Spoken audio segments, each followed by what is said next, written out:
Pada video kali ini kita akan membahas tentang persamaan diferensial yang bagian sub x di bagian sub persamaan diferensial terpisahkan. Oke.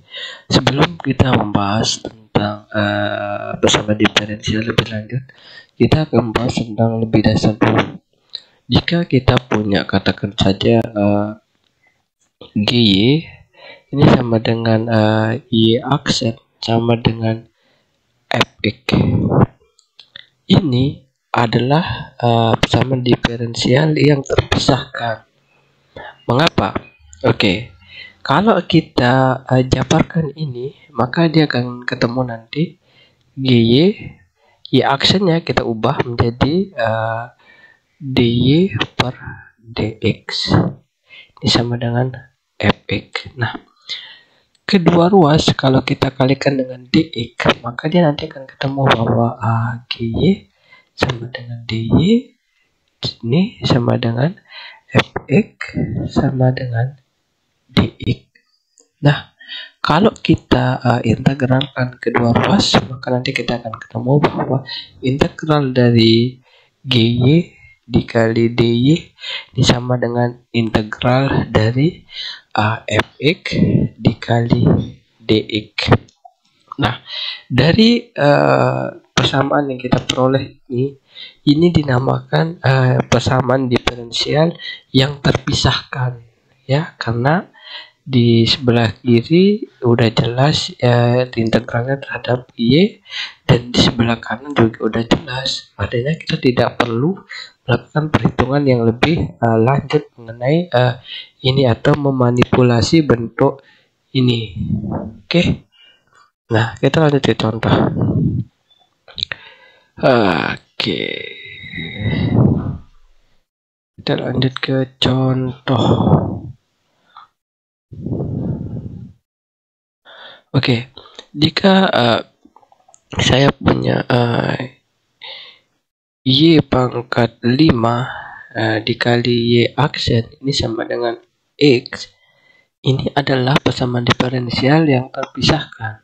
Nah, kalau kita jabarkan yang y aksen ini, maka dia akan menjadi y pangkat 5 dikali dy per dx sama dengan x. Kedua ruas kita kalikan dengan dx, kita peroleh bahwa y pangkat 5 dy sama dengan x dx.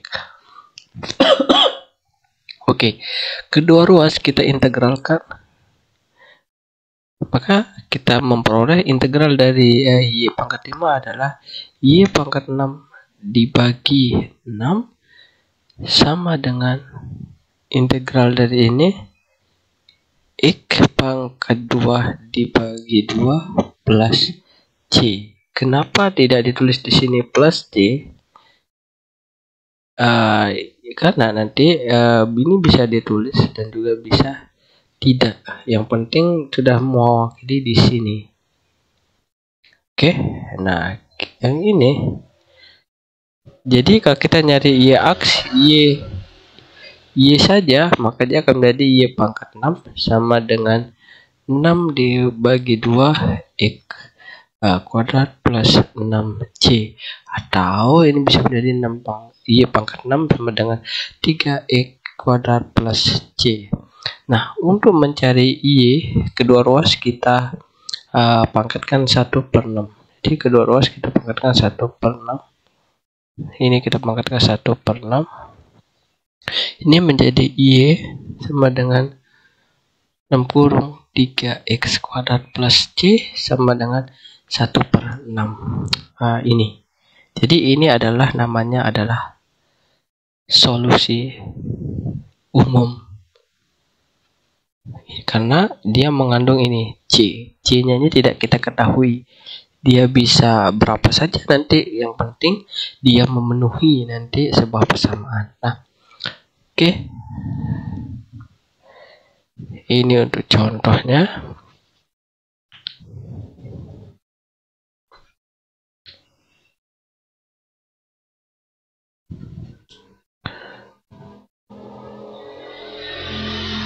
Nah, selanjutnya Bagaimana untuk contoh, katakan saja kita punya Y dikali Y aksen sama dengan X.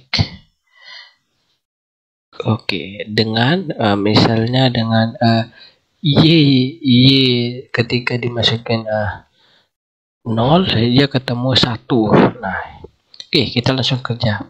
Dari sini kita ubah menjadi Y dy per dx sama dengan X. Kedua ruas kita kalikan dengan dx, maka kita ketemu bahwa Y dy sama dengan X dx. Nah, kedua ruas kita integralkan, maka kita akan ketemu Y kuadrat dibagi 2 sama dengan X kuadrat dibagi 2 plus C. Kedua ruas kita kali dengan 2, maka kita ketemu bahwa Y kuadrat sama dengan X kuadrat 2 dibagi 2 plus 2C. Sini. Jadi kalau Y kuadrat ini sama dengan X kuadrat plus C. Karena konstanta dikali konstanta tetap nanti konstanta ya. Jadi kalau Y saja dia menjadi plus minus akar dari X kuadrat plus C. Nah, kita ketahui bahwa Y ketika dimasukin 0 dia bernilai 1, artinya ini bahwa Y-nya sama dengan 1 dan X-nya sama dengan 0. Kita substitusi ke sini, maka kita memperoleh 1 sama dengan 1 sama dengan plus minus akar dari X diganti 0 jadi 0 plus C. Kedua kita pangkatkan menjadi 1 sama dengan 0 plus C. Jadi C-nya sama dengan 1. Nah, kita punya ini. Kita masukkan ke sini. Y sama dengan plus minus akar dari X kuadrat plus 1. Jadi inilah yang dinamakan dengan solusi khusus. Karena si konstanta ini bukan berupa C lagi, tapi sudah diketahui. Oke, sampai jumpa di video berikutnya.